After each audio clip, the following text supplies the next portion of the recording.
السلام علیکم، کیسے ہیں آپ سب؟ امید ہے آپ سب خیریت سے ہوں گے۔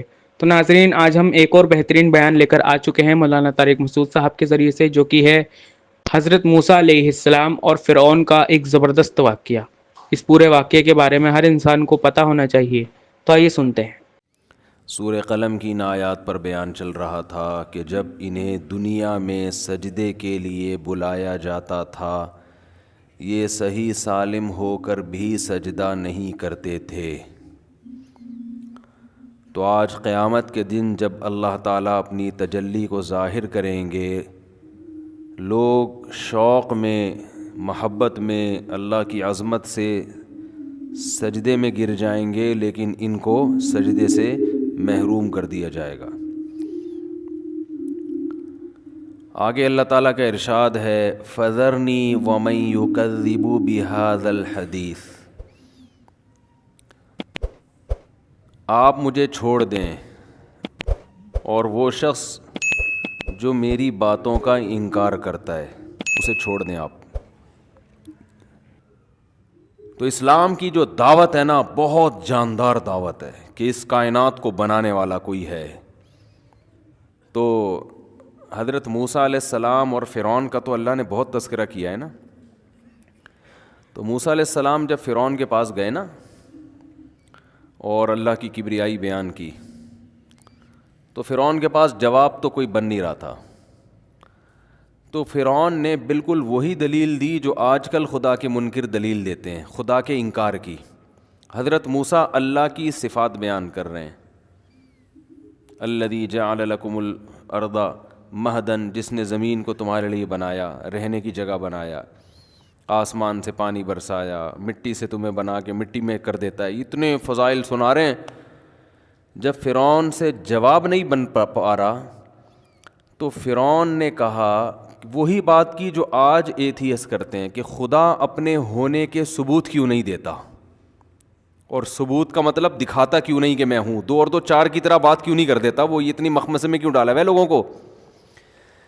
نہیں آ رہی بات، میرا خیال ہے بھائی ایک دفعہ خدا زمین پہ اتر کے بتا دے میں ہوں تو بس بات ہی ختم۔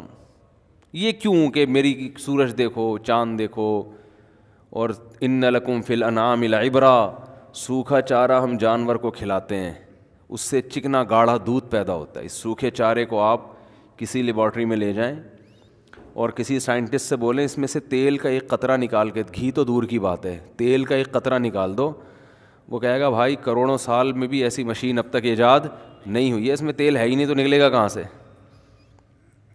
یہی وجہ ہے کہ کولیسٹرول کے مریضوں کو گھاس کھانے کا مشورہ دیا جاتا ہے، یعنی گھاس سے ملتی جلتی سبزیاں، کہ اس میں تیل نہیں ہے۔ اس سے تیل نکالنے کی کوشش کرو گے تو اپنا تیل نکل جائے گا، اس سے تیل نہیں نکلے گا۔ اتنے دلائل اللہ نے قائم کر دی اپنے ہونے کے، پھر بھی جو بدبخت انسان ہے وہ کہتے ہیں نہیں اللہ مجھے آ کے اپنی زیارت کرائے میں دیکھوں۔ او بھائی اگر زیارت ہی کرا دے پھر تو آزمائش ختم نا۔ تو دیکھی بھی چیزیں ہیں، پھر کیا ایمان، کیا کفر، کیا شکر گزاری، کیا ناشکری، پھر تھوڑی ہے، پھر تو سارے انسان کے بچے بن کے زندگی گزاریں گے، پھر تو سارے آ جائیں گے، پھر تو جو اللہ کہے گا وہ کرتے چلے جائیں گے۔ آزمائش تو یہ کہ نشانیاں دیکھ کر کس پر یقین کرو، اللہ پر، اپنے رب کو پہچانو۔ تو جو کام فرعون نے کیا تھا نا، حضرت موسیٰ نے دلائل کے انبار لگا دیے۔ فرعون کے پاس جب جواب نہیں بنا نا تو مذاق کیسے اڑایا اس نے، یا حامان ابن لی سرحن، اے میرے وزیر حامان، ابن لی سرحن، ایک مضبوط محل بنا بہت اونچا، لعلی اطلع الی الہ موسیٰ، اتنا اونچا ہونا چاہیے کہ اس کی چھت پہ چڑھ کر میں موسیٰ کے خدا کو دیکھنا چاہتا ہوں، مجھے نظر آ جائے گا، ابھی تو یہاں سے نظر نہیں آ رہا، شاید اوپر چڑھوں گا تو نظر آ جائے گا۔ قرآن کیا کہتا ہے، وَاسْتَكْبَرَ هُوَ وَجُنُودُهُ، فرعون نے تکبر کیا، خدا کی آیات کا مذاق اڑایا۔ بھائی تو کچھ اور دلیل دے دے، کچھ اور بات کر لے، یہ کہ میں سوچتا ہوں، غور کرتا ہوں اس پہ، میں جو خدا کے منکر ہیں آپ کو ان کے ساتھ بٹھا کے مناظرہ کروا دیتا ہوں، یہ کہہ دے تو، یہ کیسی بات کر رہا ہے؟ یہ تو مذاق اڑانے والی بات ہو گئی نا۔ اللہ فرماتے ہیں جب یہاں تک آئے نا فرعون کہ میں سیڑھیاں، کبھی کہہ رہے سیڑھیاں لگاؤ میں چڑھ کے دیکھوں گا آسمانوں پہ خدا کو، تو اللہ فرماتے ہیں فرعون نے تکبر کیا، وَظَنُّوا أَنَّهُمْ إِلَيْنَا لَا يَرْجِعُونَ، اور یہ سمجھا کہ فرعون کو ہمارے پاس آ کے ان باتوں کا جواب نہیں دینا. اس خوش فہمی میں مبتلا ہو گیا. وہ سمجھ رہا تھا کہ کوئی ان باتوں کو سننے والا نہیں ہے, بس ایسے ہی میں مصر کا بادشاہ ہوں تو بس میں ہی سب کچھ ہوں. وَاسْتَكْبَرَ هُوَ وَجُنُودُهُ فِي الْأَرْضِ بِغَيْرِ الْحَقِّ, ناحق تکبر کیا اس نے بھی اور اس کے لشکر نے بھی, اس کے وزیر حامان نے بھی. جو ماتحت ہوتے ہیں نا حکومتوں کے, ظالموں کے, وہ بھی اپنے مقتداؤں کے ساتھ اسی جہنم کی آگ میں جائیں گے. تبھی قرآن کہتا ہے کہ اوردہم النار, فرعون اپنی قوم سمیت جہنم کی آگ میں داخل ہوگا. اپنی قوم کو بھی اس نے آگ میں, اوردہم آگ میں ڈلوائے گا ان کو, یعنی مروا دیا اس نے اپنی قوم کو بھی. تو فرعون نے کیا کہا کہ عمارت بناؤ, میں چڑھ کے دیکھوں گا, خدا مجھے نظر آئے. تو اللہ فرماتے ہیں تکبر کیا, موسیقت ملی ہے, ایسی زبردست حکومت, اتنی بڑی طاقتور حکومت, اور بغاوتیں کرتا جا رہا ہے, بنی اسرائیل کے بچوں کو قتل کر رہا ہے. ماں کے سامنے اس کے بچے کو ذبح کرو, ماں پہ کیا آرے چلتے ہوں گے. حتیٰ کہ حضرت موسیٰ علیہ السلام آ گئے اور موسیٰ علیہ السلام تبلیغ کر رہے ہیں, تو اپنی قوم سے کہہ رہے ہیں استعینوا باللہ واصبروا. جب قوم شکایت لے کر آئی نا, اے موسیٰ آپ کے آنے سے پہلے بھی درد میں, آپ کے آنے کے بعد بھی تکلیف میں, کوئی فائدہ نہیں ہو رہا, تو کیا کہہ رہے ہیں استعینوا باللہ واصبروا, اللہ سے مدد طلب کرتے رہو اور کیا کرتے رہو, صبر. تو آگے حضرت موسیٰ نے دلیل کیا دی ہے. اب یہ مبہم کلام ہے نا, کب تک صبر کریں, گویا اس میں یہ بھی وہم ہو رہا ہے کہ معاذ اللہ نقل کفر آپ ہمیں ویسے ہی معاذ اللہ بہلا رہے ہیں, ہمیں بہلانے کے لیے بھی کہہ دی جاتی ہے نا. تو حضرت موسیٰ نے دلیل دی, فرمایا ان الارض للہ, زمین کا مالک کون ہے, اللہ ہے. زمین کا مالک فرعون نہیں ہے, یہ زمین پہ اصل حکومت خدا کی ہے, خدا سے تھوڑی لڑ سکتا ہے کوئی. ان الارض للہ, زمین کا مالک اللہ ہے. یورثھا من یشاء من عبادی, اپنے بندوں میں سے جس کو چاہتا ہے اس کا مالک بناتا ہے. یعنی بتا دیا میں بس اللہ کے بارے میں یہ جانتا ہوں کہ یہ سب اختیارات کس کے ہیں, اللہ کے. اگر آپ وہ اللہ فرعون کی حکومت ختم نہیں کر رہا تو اس کا مطلب یہ نہیں ہے کہ وہ کر نہیں سکتا, اس میں اس کی کوئی حکمت ہے جو ہماری سمجھ میں نہیں آ رہی. ہم بندے ہیں, ہمارا کام صبر اور اللہ سے دعا. پھر بھی وہ اگر حکومت ختم نہیں کر رہا تو وہ اس کی مرضی ہے, اس لیے نہیں کر رہا کہ اس کے پاس طاقت نہیں ہے, کوئی مصلحت ہے, کیونکہ زمین کا مالک کون ہے, اللہ. قرآن کہتا ہے پھر جب, اب دیکھو آخر وقت تک بنی اسرائیل کو آزمایا گیا ہے, اینڈ تک بالکل, یہاں تک کہ حضرت موسیٰ نے اللہ کے حکم سے راتوں رات قوم کو خبر دی مصر کو چھوڑ کے نکل جاؤ.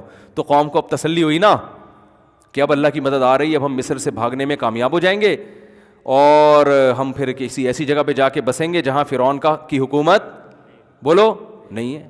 اب تسلی کی بات کی نا حضرت موسیٰ نے, گویا پہلی دفعہ کوئی, یعنی ایسی تسلی کی بات جو کوئی, جس میں کوئی عمل بھی ہو رہا ہو, یعنی جس سے پریکٹیکلی تسلی بھی ہو رہی ہو.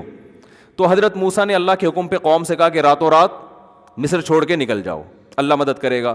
پہلے کیوں نہیں نکلے, اس لیے کہ آپ کو پتہ ہے کہ جب کوئی قیدی جیل سے بھاگتا ہے نا تو اس کو یہ ڈر ہوتا ہے کہ ابھی تو تمیز سے مجھے تھوڑا بہت کچھ پروٹوکول مل رہا ہے, بھاگ کے پکڑا گیا تو طبیعت سے کیا چترول لگتے ہیں کہ نہیں لگتے. تو بنی اسرائیلیوں کو یہ خوف تھا کہ اگر ہم مصر سے بھاگے, اگر پکڑے گئے نا, کیونکہ فرعون کی فوج چھوٹی نہیں ہے, تو پھر جتنی مصیبت میں ہے نا اس سے ڈبل ہو جائے گی. لیکن حضرت موسیٰ نے تسلی دی کہ اللہ کی مدد بولو نا اب آ گئی ہے, بس اللہ نے امتحان لینا تھا, تمہارا امتحان لے لیا. اب اللہ نے ایک حکم دیا ہے کہ ہم راتوں رات مصر سے نکل جائیں. اب آخر میں کیا ہو رہا ہے, پوری قوم جب راتوں رات نکل گئی تو ہونا تو یہ چاہیے تھا کہ فرعون کو پتہ بھی نہ چلے, یہ بھی ہونا چاہیے تھا نا, اللہ مدد کرے بنی اسرائیل کی, اور سارے بنی اسرائیلی چپکے چپکے نکل جائیں, فرشتے ان کے ساتھ ہوں, فرعون کی آنکھوں پہ کیا ڈال دیں, پردہ, وہ خراٹے لے کے پوری رات سوتے رہیں, کوئی مخبر بھی نہ ہو, یا اتنی دور نکل جائیں کہ دوسرے ملک پہنچنے کے بعد پتہ چلے. تو بنی اسرائیلی یہی توقع کر کے بیٹھے ہوئے تھے کہ موسیٰ کلیم اللہ نے کہا ہے اور آج تک آپ نے کوئی بات غلط نہیں کی, اب اللہ کی مدد آ گئی. اتنے عرصے سے ٹائم تو بتا نہیں رہے تھے یہ, لیکن چلو آج نکل جاؤ, اب خوش ہو گئے. لیکن اللہ نے کہا ابھی نہیں, میں یہ دنیا کو دکھاؤں گا کہ ناکامی کے تمام تر نقشوں میں تمام تر اسباب ایسے ہوں گے, تمہیں نظر آئے گا کہ 100% ناکامی ہے, اس میں کامیاب کر کے دکھاؤں گا میں, یہ بتانے کے لیے کہ ان ظاہری اسباب کو چھوڑ دو, ان ظاہری اسباب کو نہ دیکھو, تمہارے ذمے جو کام ہے تم اس کو فوکس کرو, نتیجہ کس کے ہاتھ میں ہے, اللہ کے ہاتھ میں. جو اپنا کام ہے اس کو کرو, جتنی اللہ نے تمہیں وسعت دی, طاقت دی, اس کے حساب سے وہ کرتے رہو, نتیجہ اللہ پہ چھوڑ دو. تو کیا ہوا ہے کہ جب فرار ہوئے تو فرعون کو پتہ چل گیا, اور فوراً فرعون نے منادی بھیجے, انہا اولئک لشرذمۃ قلیلون, تھوڑے سے لوگ ہیں, انہم لنا لغائظون. اناؤنسمنٹ ہو رہی ہے پورے ملک میں کہ انہوں نے ہمیں بہت غصہ دلایا ہے, اپنے فوجیوں کو کہہ رہا ہے یہ بڑے نالائق لوگ ہیں, ملک چھوڑ کے بھاگ رہے ہیں بھائی, ہماری فیکٹریاں یہ چلاتے ہیں, ہماری سڑکیں یہ بناتے ہیں, سارے کام یہ سارے بھاگ رہے ہیں, ہمارے ٹکڑوں پہ پلے اور بھاگ رہے ہیں. بڑے دلائل تھے فرعون کے پاس, ایسی باتیں کرتا تھا اپنی, جب ان کا اجلاس ہوتا تھا نا اسمبلی میں, تو کچھ لوگ صحیح باتیں شروع کر دیتے تھے نا کہ یار بھائی ایسا بھی نہ کہ کوئی واقعی اللہ کا پیغمبر نہ ہو. ایسا بھی ہوا ہے کہ فرعون کے دربار میں ایک شخص نے کہا کہ اگر یہ صحیح پیغمبر ہے نا واقعی تو پھر ہماری خیر نہیں ہے. ایسی بھی اسمبلی میں ہر طرح کی باتیں ہوتی تھی ان کی. فرعون نے جواب میں کیا کہا, ما اریکم الا ما ارى وما اهدیکم الا سبیل الرشاد. جب فرعون کی اسمبلی میں ایک شخص نے یہ بات کی نا, جو بعد میں مومن ہو گیا تھا اصل میں, لیکن ایمان چھپایا ہوا تھا اس نے, تو اس نے جب یہ کہا نا کہ بھائی دیکھو یہ سچی مچی کا پیغمبر بھی تو ہو سکتا ہے, اور یہ واقعی اللہ کا نمائندہ بھی تو ہو سکتا ہے, اگر یہ جو کچھ کہہ رہا ہے یہ وہ صحیح ہے تو تم پہ وہی عذاب آئے گا جو قوم عاد اور قوم سمود پہ آیا تھا.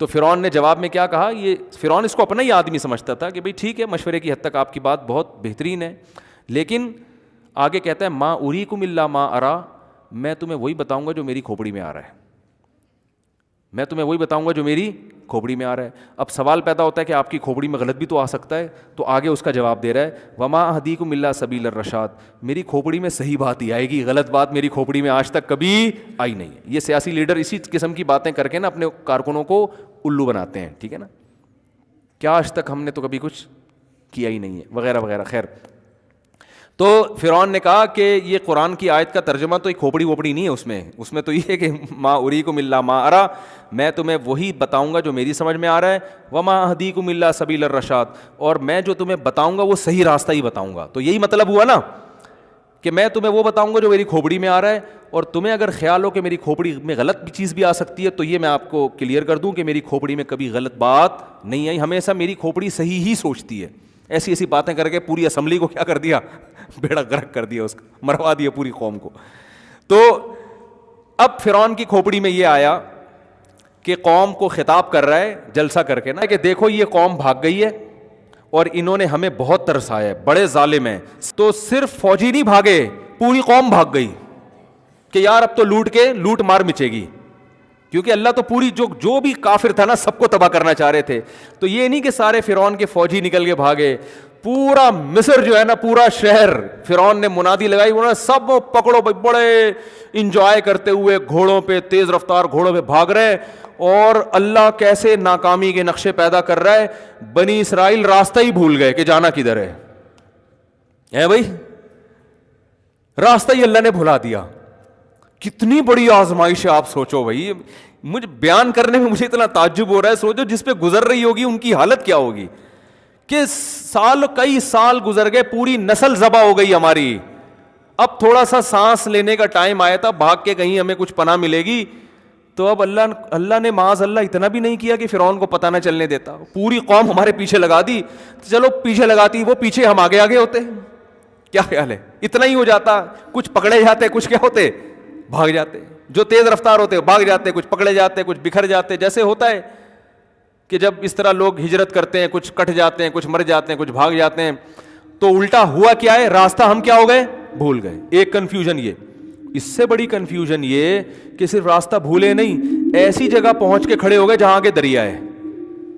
یعنی راستہ بھولے بھی ایسے کہ آگے جانے کا بھی, چلو راستہ بھولتا ہے انسان, غلط ٹریک پہ بھاگ جاتا ہے کہ یار فی الحال یہاں سے تو جہاں جانا تھا وہاں تو نہیں جا رہے, جانا ادھر تھا. لیکن جو بھاگنے والا ہوتا ہے وہ کہتا ہے ادھر راستہ نہیں مل رہا تو یہاں بھاگ, فی الحال اپنے آپ کو بچاؤ, بعد میں سکون کا سانس لے کے ستاروں کی روشنی میں, اور پھر وہ قیافہ شناس کو بلا کے دیکھیں گے کدھر کو جانا ہے ہم نے, ٹھیک ہے نا. لیکن اللہ نے ایسا بھلایا کہ غلط بھی ایسا کہ آگے کیا ہے, دریا ہے, نہ ادھر بھی دریا, ادھر بھی پانی, ادھر بھی پانی, کہیں راستہ ہی نہیں جانے کا. تو ایسے موقع پہ بنی اسرائیل نے جب دیکھا کہ وہ دھول اٹھ رہی ہے اور فرعون اپنے پورے مصر کے ساتھ جاہو جلال کے ساتھ غیظ و غضب کے حالت میں آ رہا ہے, تو بنی اسرائیل نے کہا انا لمدرکون, اے موسیٰ مروا دیا. ٹھیک ہے نا, پکڑے. موسیٰ علیہ السلام کو تو نہیں کہا, مدرکون کا مطلب پکڑے گئے, مر گئے آج. اور حضرت موسیٰ کو بھی نہیں پتا کہ ہوگا کیا ہے بھائی. بظاہر حضرت موسیٰ بھی دیکھ رہے ہیں آگے پانی ہے پیچھے فرعون ہے, لیکن حضرت موسیٰ کو اتنا ایمان تھا کہ جس اللہ نے مجھے پیغمبر بنایا ہے بنی اسرائیل کو مروانے کے لیے نہیں بنایا.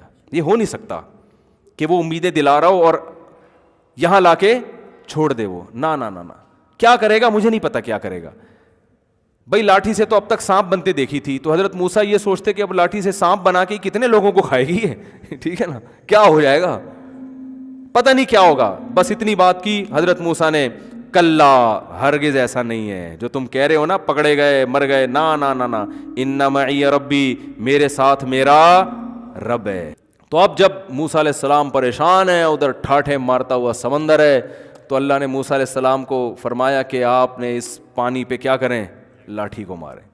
ادھر لاٹھی کو مارا ہے, فکان کل فرقن کالطود العظیم, پہاڑوں کی طرح پانی ٹھہر گیا. بہت زیادہ شور تھا نا دریا میں, بہت تیز دریا تھا, دونوں طرف موجیں آ کے نا ایسے پہاڑوں کی طرح کھڑی ہوتی جا رہی ہیں, پانی آگے ہاں نہیں رہا, درمیان میں خشک راستہ. اللہ فرماتے ہیں وجاوزنا ببنی اسرائیل البحر, حضرت موسیٰ نے حکم دیا اتر آؤ. پورے بنی اسرائیلی گزر گئے. جب انسان طاقت کے نشے میں ہوتا ہے نا تو پاگل ہو جاتا ہے. فرعون دیکھ رہا ہے اپنی آنکھوں سے کہ یہ ایک معجزہ ہے, یہ خدا کر سکتا ہے, یہ کوئی اور یہ کام نہیں کر سکتا, تو یہ خدا ان کے لیے کرے گا, میرے لیے کیوں کرے گا, میں نے تو آج تک خدا کی مانی نہیں ہے. لیکن طاقت کا نشہ, دولت کا نشہ انسان کو اندھا کر دیتا ہے, شہوت کا نشہ بھی اندھا کر دیتا ہے. شہوت میں آ کے لوگ زنا کر دیتے ہیں, یہ نہیں دیکھتے کہ اس کا انجام کیا ہونے والا ہے, تو یہ خواہشات نا اندھا کر دیتی ہیں. فرعون دیکھ رہا ہے بھائی یہ معجزہ ان کے لیے, میرے لیے کیوں ہوگا. جب بنی اسرائیلی نکل گئے نا سارے, تو فرعون جب کنارے پر پہنچا اس نے کہا اتارو فوجیں, اور وہ مسٹنڈے اپنے لیڈر سے وفا کی, انہوں نے قسمیں اٹھائی ہوئی تھیں. ان میں بھی کسی مسٹنڈے کو یہ خیال نہیں آیا کہ اب تک تو ہم نے اتنی چمچہ گیری کی ہے, اب اتنا بڑا معجزہ خدا نے دکھا دیا, تو بھائی یہ اس کی علامت ہے کہ اب فرعون کا ساتھ مت دو, اب یہ مروائے گا, بھاگو یہاں سے. تو وہ بھی چمچے سارے کے سارے اتر گئے. اور اللہ کی قدرت دیکھیں, اللہ نے پانی فوراً نہیں ملایا. اللہ نے کہا جب تک پہلا اور آخری آدمی دریا کے بیچ میں نہ پہنچ جائے نا, میں بھی دریا کو چلنے کا حکم نہیں دوں گا, سارے ہی مریں گے آج. یہ کیا معجزہ ہے. یہ بات تورات میں بھی ہے, اس واقعے کو عیسائی بھی مانتے ہیں, اس واقعے کو یہودی بھی مانتے ہیں, انگریز بھی مانتے ہیں, تاریخی کتابیں بھی مانتی ہیں کہ یہ دنیا میں ایک واقعہ ہوا تھا. یہودی تو مانتے ہیں کیونکہ ان کے تو پیغمبر کے ساتھ یہ واقعہ ہوا ہے, عیسائی بھی مانتے ہیں, تو مسلمان بھی مانتے ہیں. تو یہ اتنا بڑا واقعہ ہوا, اور آج کو وہ مصر میں یہ ساری یادگاریں موجود ہیں. تو جیسے ہی A to Z لوگ آئے ہیں, اللہ فرماتے ہیں ہم نے دریا کو حکم دیا اپنی اصل حالت پہ آ جا. کیا تباہ ہوئی ہے پوری قوم. اور دیکھو دلائل کہ اللہ نے انبار لگا دیے, مگر فرعون کی سمجھ میں نہیں آیا. اور قرآن کے الفاظ ہیں کہ جب غوطہ لگا ہے نا, اس کی موت سامنے نظر آئی ہے, تو فوراً چیخنے لگا آمنت انہ لا الہ الا الذی آمنت بہ بنو اسرائیل. حضرت موسیٰ تو شارٹ کلمہ پڑھوا رہے تھے اس سے, آج پوری ڈیٹیل سے کلمہ پڑھ رہا ہے وہ. حضرت موسیٰ نے کہا کہ بس یہ بول دے کہ اللہ میرا خدا ہے, اتنا لفظ بولنے کا نجات ہو جائے گی. اللہ میرا رب ہے, معبود ہے. وہ کہہ رہے نہیں میں معبود ہوں, الہ کون ہے, میں ہوں. آج کیا رپورٹ پیش کر رہا ہے, ایک تو ضمیر شان, یہ نہیں کہا آمنت لا الہ الا اللہ, اتنا کہہ دیتا نا میں ایمان لایا اللہ کے سوا کوئی معبود نہیں ہے, نہ آمنت انہ, یہ ہو ضمیر شان کہلاتی ہے.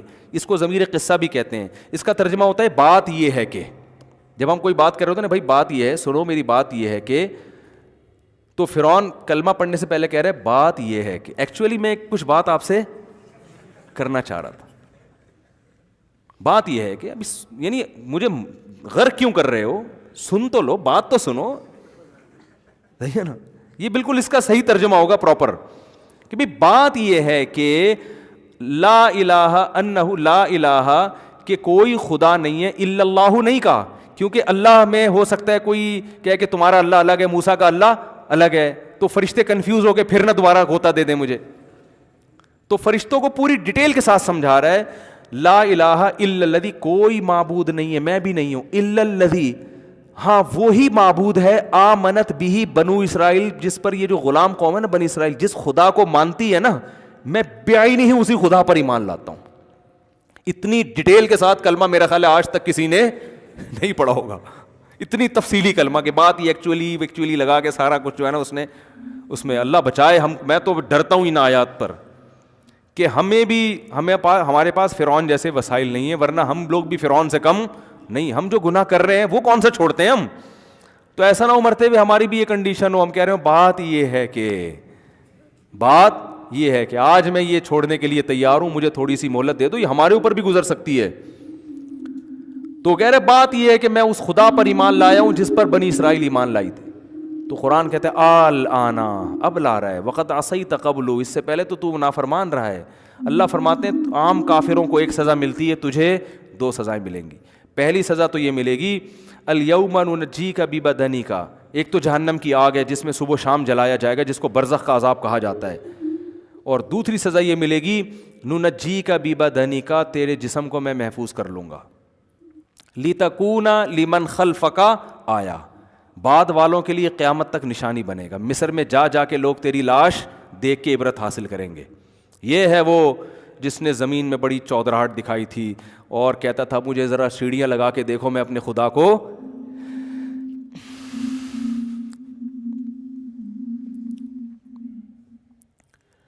کیسا تکبر ہے دیکھو، انسان کھاتا خدا کا ہے.